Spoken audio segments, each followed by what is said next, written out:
5 lang. Bago natin simulan ang talakayan natin ngayong hapon, ay magsitayo muna ang lahat para sa panalangin.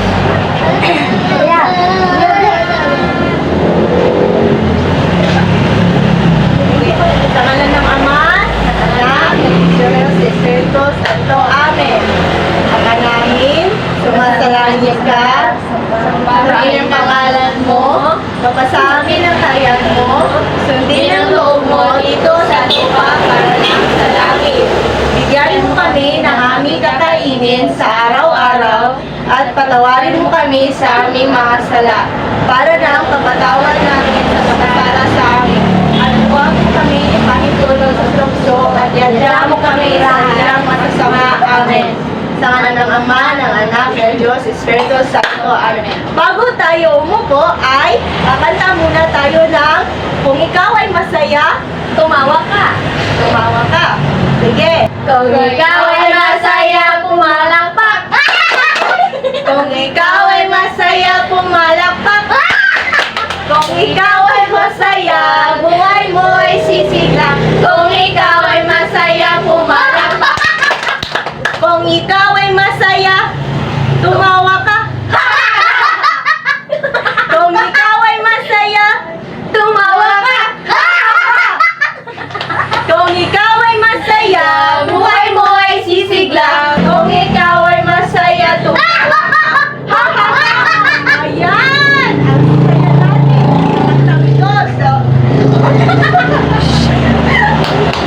Sige, pwede na magsiupo ang lahat. Bago natin simulan, basahin ang kwento. Isang alamat ay tatawagin ko muna ang inyong mga pangalan isa-isa para sa pagtala ko kung sino ang wala dito. At magbigay kayo ng isang salita na naglalarawan sa iyong sarili. Okay ba? Okay po, ma'am! Sige, sige. Donald, Brave, Joseph, Sven. Makisig mo. Alzaga, Grizzly. Makulit, ma'am. Donald, Sophia. Masayahin, ma'am. Donald, Ilen. Marikit po.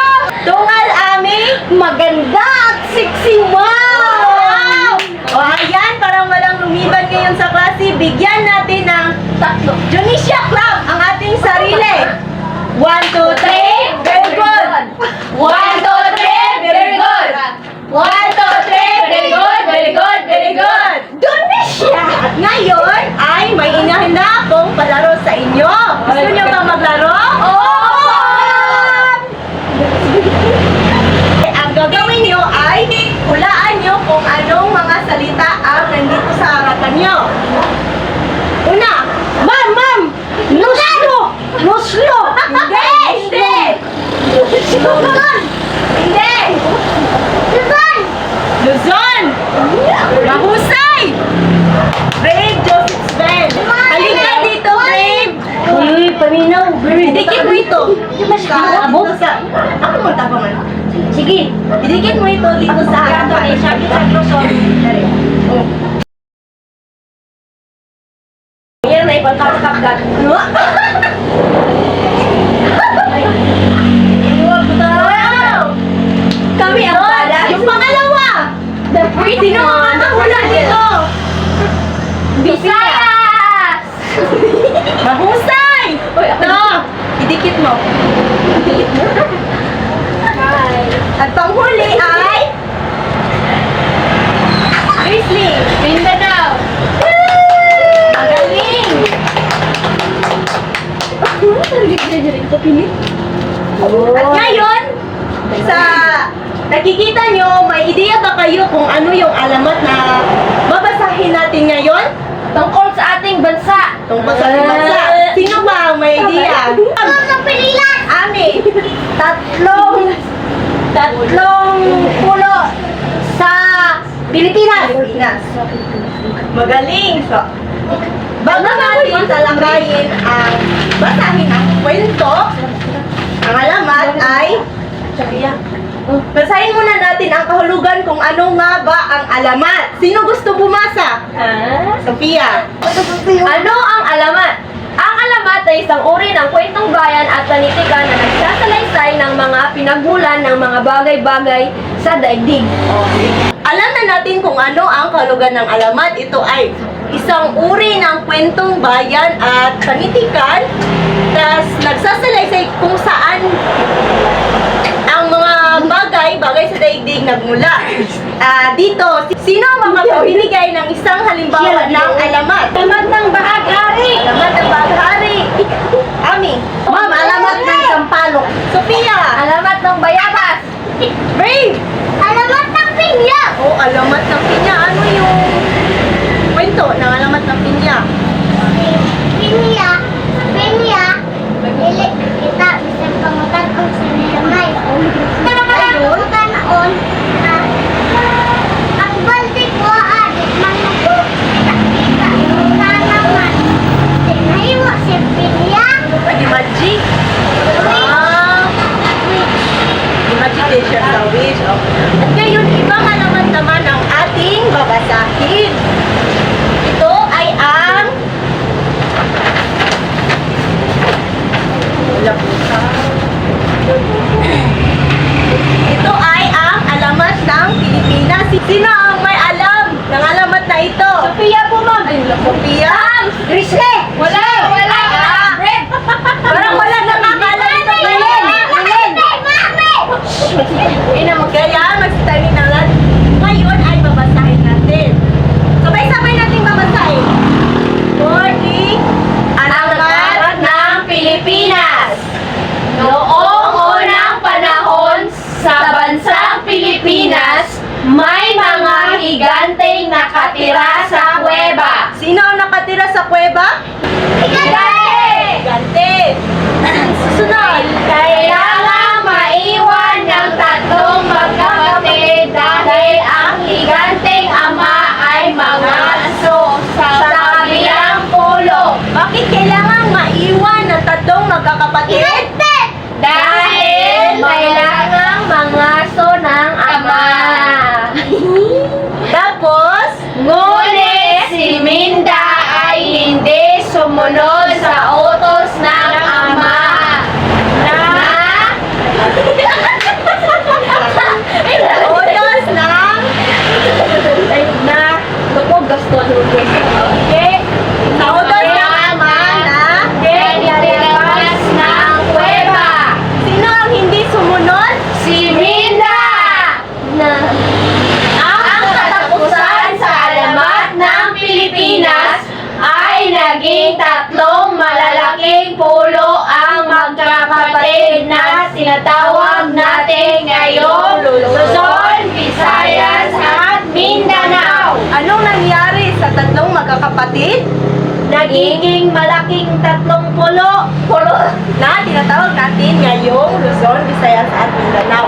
O ngayon, at base sa kwento o alamat ng ating binasa ay anong aral ang nakuha niyo? Kailangan sumunod sa magulang. Kailangan sumunod sa magulang. Grizzly, Dapat hindi pasaway. Sophia, Dapat masunurin para hindi mapahama. magaling mga bata at pagkatapos nating basahin ang kwento ay maglalaro naman tayo. Hahatiin ko kayo sa dalawang grupo. Unang grupo, ikalawang grupo.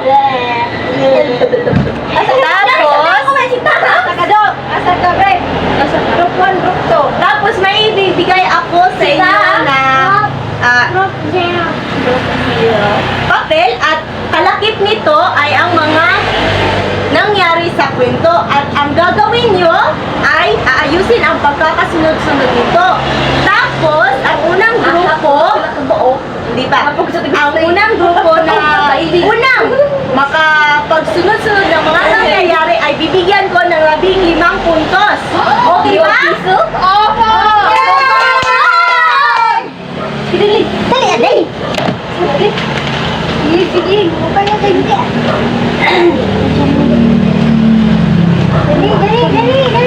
Pwede nyo lagyan ng numero sa likod. Hindi mo, Bre. Wala. Wala.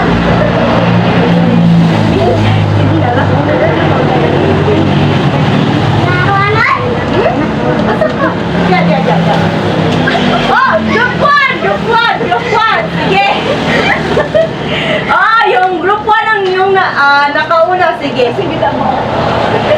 Ano na lang? Sige, basahin mo, Grizzly, sa harapan. Ang klase. Ang unang pangyayari ay noong unang panahon sa bansang Pilipinas, may mga higanting nakatira sa kuweba. At ang pangalawa, kailangang maiwan ang tatlong magkapatid dahil ang higanting ama ay mangaso sa kabilang pulo. At ang pangatlo, ngunit si Minda ay hindi sumunod sa utos ng kanyang ama na hindi lalabas ng kuweba. At ang panghuli sa lahat ay naging tatlong malalaking pulo ang magkakapatid na tinatawag nating Minda, ngayong Luzon, Visayas at Mindanao. Mahusay! Mahusay, Grizzly! Ang nanalo ay ang Group 1! Yay! Ang puntos kayo at yung pangalawang grupo ay may 10 puntos dahil tama din ang pagkakasunod-sunod. Nag-enjoy pa kayo sa ginawa natin? Okay, ma'am! Ngayon ay mayroon kayong sasagutan sa isang sagutang papel. O, lima. Basahin niyo ang panuto. Sagutan ang bawat tanong sa sagutang papel. O, saan isusulat? Saan isasagot ang mga sagot niyo? Sa sagutang papel. Mama, para kami ng papel, ma'am. Kukuha kayo ng papel. Isusulat niyo yung mga tanong sa papel at sagutan niyo. Oo, papel. One horse. Sige, tapos na ba ang lahat? Sagot? Opo. Sige, magbabasto na tayo ng inyong mga sagot. Backwise. One. Boys? One. Lagyan mo na yung problema. Two. Balik. Three. Ngayon ay magbabasto na tayo ng inyong mga sagot. Unang tanong, pakibasa. Tungkol saan ang alamat? Grizzly. Diretso ang alamat ng Pilipinas. Tama. Pangalawa, pakibasa lahat. Sino-sino ang tatlong anak ng ganting ama? Sophia. Luzon, Visayas, Mindanao. Pangatlo. Ano ang nangyari sa magkakapatid? Amin. Naging pulo. Pulo. Ano ang nangyari? Ma'am, di ko alam. Sige, sige. Ilan. Ano ang nangyari sa magkakapatid? Nagiging pulo! Tama. Pang-apat. Ate-ate. Sige, tama yan. Pang-apat. Sa tatlong magkakapatid! Sino ang hindi masunurin?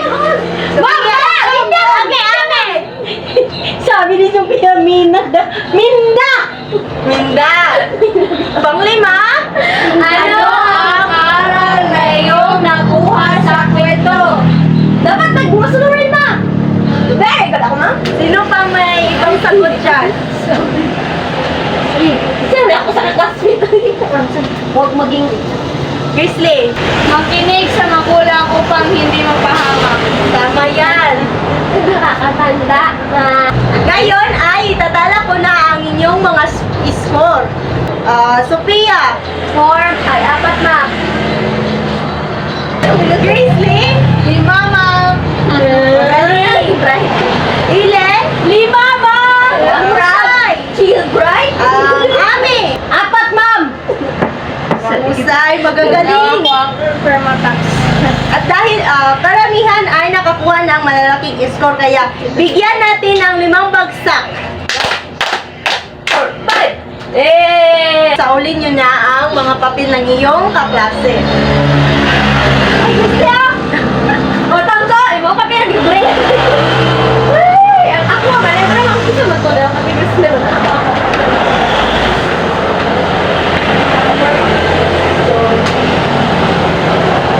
Ngayon, Liban. bago matapos ang ating klase ngayon ay may takdang arilin ako ibibigay sa inyo. Pakibasa? Magsaliksik tungkol sa kahulugan ng tula, elemento ng tula, at uri ng